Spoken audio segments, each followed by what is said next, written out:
Summer 2022 in Harlem. I'm out with my friends, or I'm out with my one friend, my really good girlfriend at the time.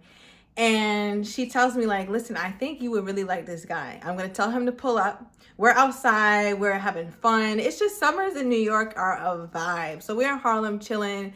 We're in the little area where all the bars and all the fun stuff goes down. So she's like, all right, I have this friend that I think you really like. He got this, he's very smart. He used to work for Pfizer. He was a scientist. He was somebody who just very like got his shit together, and also attractive man. He also owned like a palm oil situation back in Nigeria. So he's Nigerian. So she told me all that. I'm like, okay, tell him pull up. So he pulls up, we're chilling. I see him pull up. I'm like, oh, that's him. Of course, top down, Corvette, just very showy, very flashy, peacocking, but I like it. So I'm like, okay, cool. So I'm already nice, right? So I'm outside enjoying myself. I'm on maybe like my second drink. I don't do more than 3, not anymore. And I'm having a time. So we're dancing, we're vibing, we're having a great time. And so he walks me to my car. When we're done, he gets my Uber home and he makes sure I get home. And that was my first introduction to this man. All right. So Harlem 2022 summer. Okay, cool. Now the next day, my friend at the time, she's like, you know what, Alyssa, I don't really know if you should talk to him like that because he's not really that relationship type kind of guy. So I really listened to what my friend said because I not just admired her, but I also looked at her advice as something that like I should listen to and take heed. I'm like, you know what? Yeah, I'm not gonna mess with it. So I ended up blocking him based off the strength of what she said about of how he is. So that was how I dealt with that. Now fast forward. Now I'm in Ghana. It's Dirty December 2022. I'm in Ghana. So I'm in Ghana staying at this place that a lot of people stay at, and I see him, but I act like I don't see him. We're clearly staying at the same place, right? So the story is crazy. And I'm like, is that the Negro from, is that, and it's like, yeah, that's him. Oh my God. So I'm chilling at the pool looking cute. All right. I got my book out because I'm not just, out here looking cute. I got smarts as well. So, you get the book. You got to have the whole situation on. The bathing suit is on. The body is bodying. The hair is laid. Lashes done. So I'm feeling good. I'm feeling myself. So reading this book, and then he's doing all these laps and swimming like he Michael Phelps, putting on a show. I see him in my peripheral, but I'm paying you no mind. I'm focused on my book. So he finally gets the courage to come up to me because we met before. We had a whole night, but I ended up blocking him. So it kind of was awkward. So I get it. So he comes up to me and tell me why this man tries to act like he doesn't know who I am, right? So I'm playing along like, oh, hey, yeah, my name is Alyssa. Oh, yeah, da-da-da, you live in New York, yeah? So we're doing that whole thing, and he's like, yeah, you look familiar. I'm like, yeah, I'm sure I do look familiar. So I didn't say anything because I'm not about to say, remember me that night? Like, no, if you want to play and act stupid, I'm going to play stupid with you. So yeah, he's this new guy. So he ended up asking me for my number, and I didn't give it to him because he's blocked, and I didn't feel like reliving that and telling him the awkward thing or whatever because we had such a great night back in Harlem. So why did I get blocked? And mind you, this is maybe like 5 months later, maybe 6 months later. Yeah, like 4, 5, 6 months. I don't know, June to December. And so I'm in Ghana for a minute. So I see him again, right? And he comes up to me. This is a very persistent man, all right? So this is just a little story time, and then I'm gonna get into the signs so you guys can not get love bombed like I did, all right? So I'm gonna give you all the tea. So I see him again, just looking so luxurious, looking so wealthy, looking so clean and healthy. And I'm just like, yeah, I think I do like him because we had a vibe that night. So I'm like, you know what? Fuck it. Like whatever my friend said, I'm not. So I goes ahead and me and him start talking. So again, we're having another nice night. And he's like, oh my gosh, you're that girl from, and I'm like, oh yeah, you're him. That's so crazy. I had no clue. So I just played the stupid game with him. Now we're having a good time. And the number one sign that I started to realize in retrospect that I was being love bombed is the flattery. I was the most beautiful girl in the world. There was nobody that he ever seen that was like me, carried themselves like me, the way I walked and the way I demanded attention, all these things. And me, I believe him, like, because I am a great person. I do got to walk on me, right? Like, I am beautiful. So, no, I believe it. Like, yeah, I'm eating it up. And quite frankly, it was the first time, not that I've gotten flattery and all that nice stuff, but the first time that it was a man whose mindset I loved. Like, this was a melanated Nigerian man. You already know he's fine, right? And he also had a very like pro-black mindset. He was really with the shits. Like we really had a conversation, and I was so stimulated intellectually. I was like, oh my God. So there's more to you. And I was like, nah, he's good. Like, let me stick around. So remember, mind you, I'm in Ghana for a minute. He's in Ghana for a minute. So maybe like a couple days later, he asked me to brunch, and I'm like, well, I'm with my couple girlfriends or whatever. And he's like, all right, I'll meet you guys there. So we get there. He pays for everything. And in my mind, I'm like, ooh, I like this. Like, but when he's paying for everything and he's so flashy, like, watch, nobody could out talk him. He's talking up the whole damn day. And I'm just like, oh my gosh, like, it can't be two bad bitches in the relationship. Like, why do you need so much attention? So I just chalked it up like, okay, he's very alpha, right? And then I'm like, so that kind of was cringe, how much he talked about himself, but I appreciated how chivalrous he was. So I think I was kind of just a little bit like hypnotized by all the like niceties. So that happened.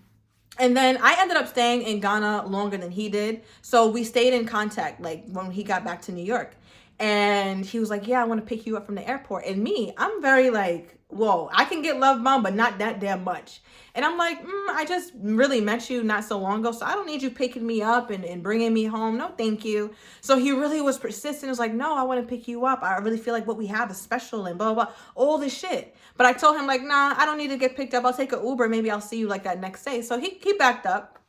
And I'm like, okay, cool. So he does have the capacity to pump the brakes because they try to push you fast. And I'm like, oh, no, you got to slow it down. Them love bombing people, they will try to push something very quickly. So that happened. So he's still doing a lot of the flattery and all the compliments and stuff like that.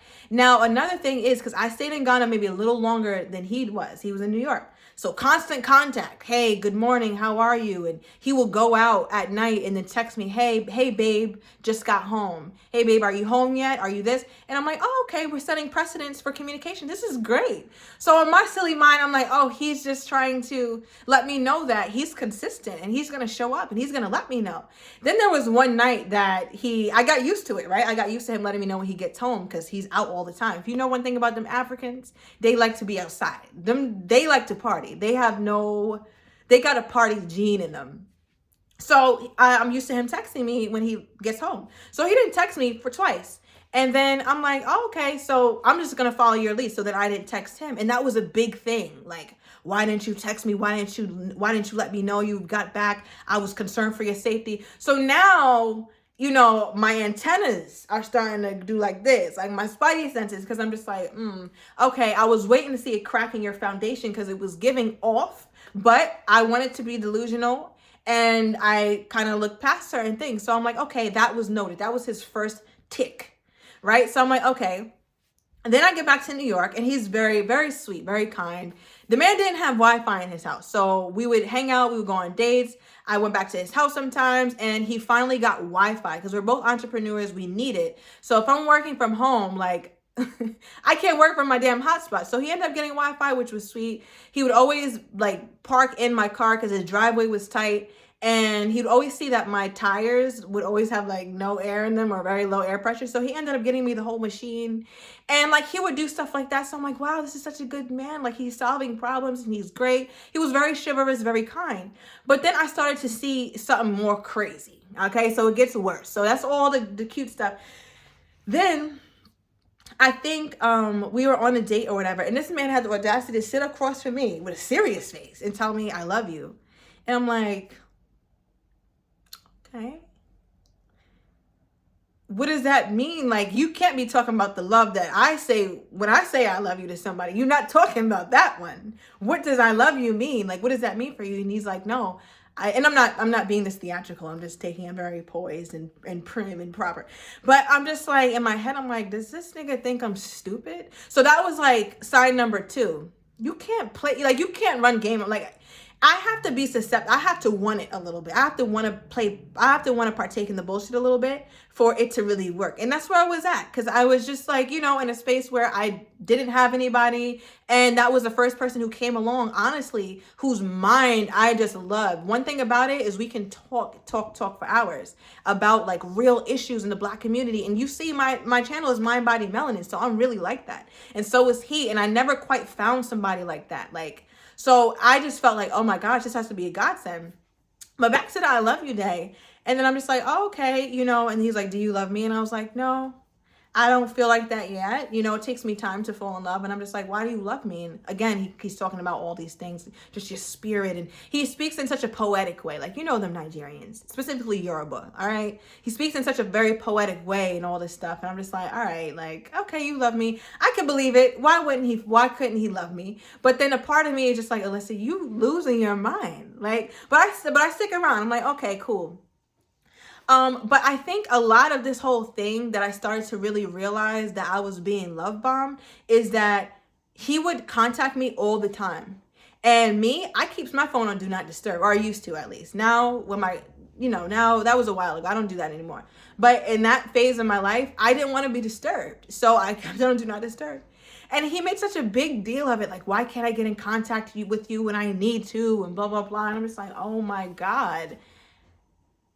I'm not taking it off Do Not Disturb. If I see that I missed your call, I will give you a call back. So I tried to maintain my autonomy because I saw how he was coming. Now, what was the major thing that really, really like made me be like done? So mind you, this was going on for maybe like 5-6 months. We had like an on and off time because I told him like I wasn't feeling it. So I would be pulling back. So he would call sometimes. He wouldn't overdo it. So because I think that he saw that I was pressing pause, and the biggest turnoff to somebody who's love bombing or somebody who's being manipulative is a woman who knows how to stop them in their damn tracks. So be able and know when to stop somebody, because that's the quickest way to get them up out of there. So we had points of time where we weren't really talking like that because I wasn't really allowing myself to succumb to the bullshit because I started to really see it. And, you know, we had a conversation and he was telling me like, I can tell that you're checked out, that you don't really want this anymore. You've already made your mind up about me. You haven't even really given us a chance, like blah, blah, blah. And then I'm like, okay, so I'm like, whatever. So here I go again. We're going on a date, go to his house. It's really nice set up. I get flowers and all that stuff. And then we go on a nice date and it's great. Mind you, Valentine's Day is on its way, right? So we're talking December, January, February. So maybe this was like the third month. All right. The third to fourth month. And again, because you know how sometimes pro-Black people try to act like, oh, I don't do the white man's holiday. Well, I still want to receive something. Okay. We can do something on the 15th. We can even do it on the 14th. I don't give a damn. But you're going to celebrate me on this day. But of course, I'm not doing all that because it's still very casual. I'm pumping the brakes and he's kind of feeling it. And oh my God, I have something else to tell you guys. Oh my God, I almost forgot. But yeah, so it's Valentine's Day, right? So we didn't really talk. I think he told me Happy Valentine's Day, whatever. But I see it's late and I went in the text thread because you know how it could tell you if you're a driving mode. Why is you in driving mode on Valentine's Day? What's going on? I thought I was number one. I thought I was this wonderful person and you wanted me to have your last name and you could see me having children and all these wonderful things. I thought you loved me, right? But I already knew, like, the veil started to lift up more and more and more. But then he had this big excuse. I asked him like, oh yeah, how was your Valentine's Day? He's like, oh, I didn't do anything, blah, blah. So I didn't believe him, but I moved on because I'm not about to be overly pressed about no man. Nobody. All right. So there's that. But then another major red flag, which was crazy, is that I had these date night cards, right? And they kind of asked some very personal questions. So it was like, have you ever been married? Why did this man tell me that he was married? It's like, you're married? And he got so mad that I was offended by it. I'm like, why do you feel like that wasn't something you should share? Like, why are you out here? Because I don't see him talking to anybody. He presents extremely single. And I'm like, what's going on? And he talked about for business purposes, you know, the Nigerian coming over to America, open a business, whatever. And I'm like, yeah, that's crazy. So like, regardless of why the hell he's married, he probably still married to this day. And he would get so mad if I brought that up. But bro, you're married. Like, what are you talking about? So after that, like, that was quiet for me. One thing I don't do, if it was for papers, that, I don't play with nobody's boyfriend and nobody's husband. Never in life. So that was it for me. And I think he knew that. Like, after that point, he knew that the whole connection had been lost. And I think back in retrospect, I realized that I was being love bombed. He tried to tell me he loved me when there's no way you could love me. A lot of flattery, paying for things, paying for friends, constant contact, trying to do the most to keep me around. Just doing a lot. The I love you was crazy.